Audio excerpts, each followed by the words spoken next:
Hey everybody, Frank Finance here. Hope you're having a wonderful day. Today I want to talk a little bit about Alibaba. 2021 was a bad year for Alibaba, and in the couple first weeks of trading in 2022, Alibaba was up almost 14%. Now, since then, Alibaba has traded down 17%, is down 5% year to date. Where is Alibaba going from here? It looks like they're going to continue to fall. Let's see where I think they're going.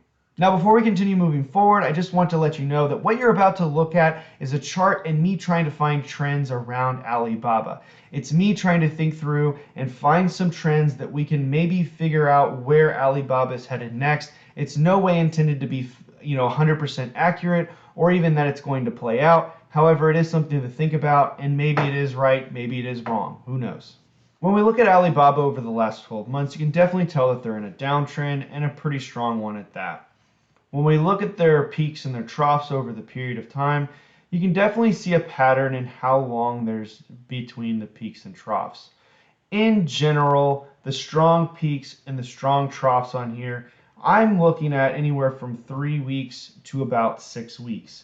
So that is a pretty broad range in time, but usually it happens between that window of time. And with that being said, one of the things that I find interesting moving forward is what is going to happen with Alibaba stock now that we're back close to their 52-week low of $1.08, or sorry, $1.08. Now, about 110 is where I had their previous floor, and when they hit 1.8, they definitely bounced right off that pretty hard, and they went all the way up to 137. But they did have some help, and that was with Charlie Munger announcement that he, with his 13F that he had bought back in and doubled down. So there was some more people buying in at that time. I'll create a video about what the trend is without, Charlie Munger probably tomorrow. But continuing on this line of thought is, where is Alibaba going to go in the next couple weeks? So if we look at where they're trending right now, based off of their last big dip, we're about 2 weeks, close to 2 weeks in. So if they continue to trend down for another week, we could see them, going down to about 105. Another week after that, we could see them going down to about 100. Now, I think that is possible based off of their trajectory, and they have been trading within this band. As you can tell, I've mapped it here. They have been trading pretty tightly within this band over the last 12 months, excluding a period of time where they traded down here, but that was like a couple weeks. But since then, they've been trading pretty tightly, and I do feel strongly that if we do continue to look at Alibaba, we could see them at 100 in the next couple weeks, based off of where they're trading. Now, do I think support is going to come in at 100? More than likely, just because it's more of a mental thing.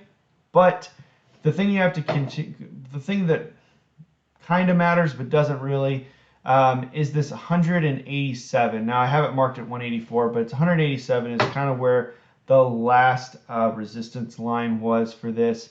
I think Alibaba, if they have another trough here, they could bounce themselves up to about, they could bounce up against this line, try to get back up to around 120.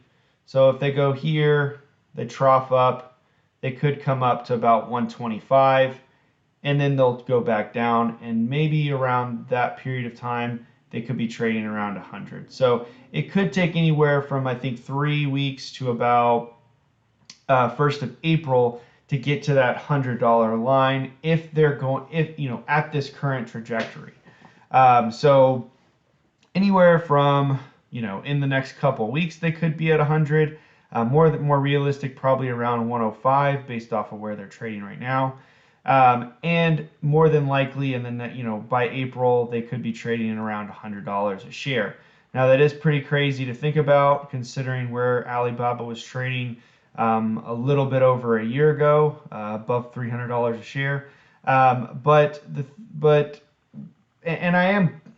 I really do like Alibaba as a stock. They have good fundamentals. However, you cannot deny what is happening on this chart here and where they are headed moving forward. So you really do need to be cautious with your position, especially if it's short, because it definitely looks like it's going to continue down.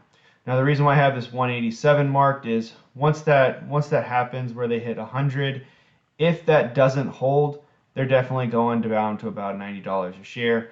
And based off of kind of where this is, that could happen around June or July. So that's kind of, it could happen before then, could happen after then. Now, if that did happen and Alibaba went down to $90 a share, their market cap would be around 240, which seems like I honestly think they're a good deal right now, but it is a really difficult thing to continue to hold when you're looking at Alibaba and their current trajectory down. It looks like things are not looking up for them. I do have some concerns with them. Now, these are not new concerns. They are back to their November financials. They did delay their earnings so they could, I guess, prepare for bad news. And it could be that they're preparing for that again. I'm unsure. I would hope that there was a earnings announcement of earnings by now. But more of a broader sense, there is a broader sell-off in the market. Alibaba already being a red-headed stepchild, I'm kind of wearing red, but a red-headed stepchild right now for being a Chinese tech stock. They are getting the worst of both worlds, that they are a tech stock and they're in China, and there's some bad sentiment around Chinese stock. Another thing that's kind of swirling in the news, not that it's new news, but it's definitely swirling back up. You can definitely hear more signs of slowing growth in China, and that's definitely not going to help Alibaba's stock price, especially as people hear that type of rhetoric. I do videos on personal finance, investing, and stock analysis. If you like this type of content, please consider subscribing. Also hit that like button, it helps me out a lot. Thank you so much for watching. My name is Frank Finance. Out.